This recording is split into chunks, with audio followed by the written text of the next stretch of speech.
Hey everyone, my name is Torrance Donfrelli, and in this video, I'm going to give you 2 scientifically proven methods on how you can decrease stress, and you can take these 2 methods and start implementing them right away after watching this video.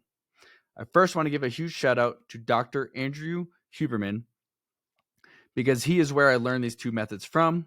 I learned this from a podcast of his called the Huberman Labs. I will link the video in the description below, and I highly recommend go checking it out because he's going to go way deeper behind the science between what is stress, why we get stressed, and why these methods are so effective. However, it is an hour and a half long, so I wanted to take a quick little snippet and give these 2 methods because I find them so effective and I want to give them to you so you can start implementing them today and at your own pace. Go watch his videos to understand it at a much deeper level. So let's get into the first method. The first method is called exhale emphasized breathing. So we can actually voluntarily increase and decrease our heart rate with just how we breathe. So when we inhale, the diaphragm moves down, our lungs increase in size, and our heart actually increases in size when that happens. So when your heart increases in size, the blood moves more slowly, telling the brain that the blood is moving more slowly through the heart. Therefore, the brain then tells your body, hey, we need to speed up the heart rate. Well, the inverse is also true. When we exhale, diaphragm moves up, lungs decrease, heart decreases.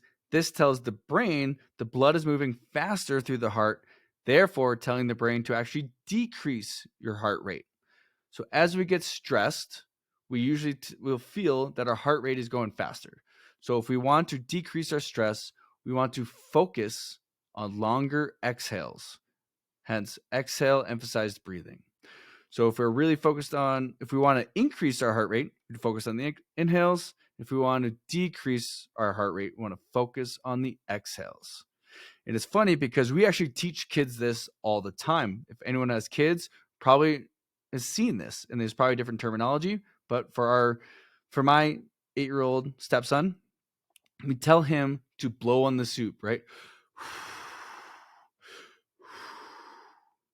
We teach our kids this, yet we don't implement this for adults, which I find that kind of funny, but it's the same thing, right? We are focused on exhale emphasized breathing.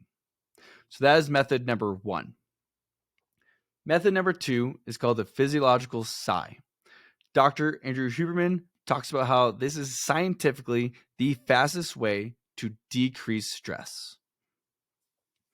So we actually do the physiological sigh involuntarily, but when we're stressed, we forget that we can actually do this voluntarily.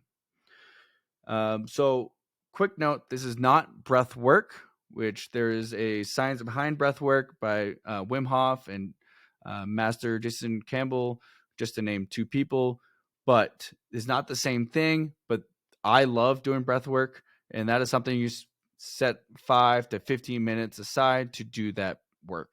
This is something that you can do right before a Zoom call, maybe a sales pitch, or right before you have a difficult conversation with somebody, your partner, kid, friends, and so forth. So what is the physiological sigh? The physiological sigh is when you take 2 inhales and a long exhale. So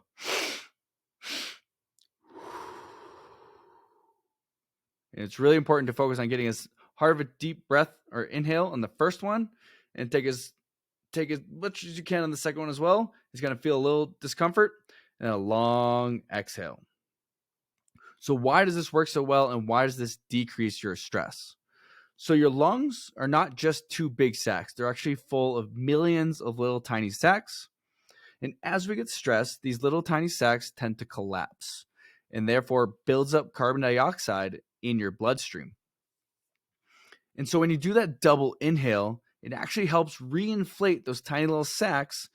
And then when you do your long exhale, it is much more effective of getting rid of the carbon dioxide. If you do this 1 to 3 times, it should help decrease your stress within 20 to 30 seconds. So all you have to do is just do 1 to 3 times, and I try it out and see how you feel, right? If this helps, comment down below. Let me know that it helped you. And go check out Dr. Andrew Huberman's podcast on going in more depth around these two methods. But I hope this was easy enough to understand and you can go implement these for yourself.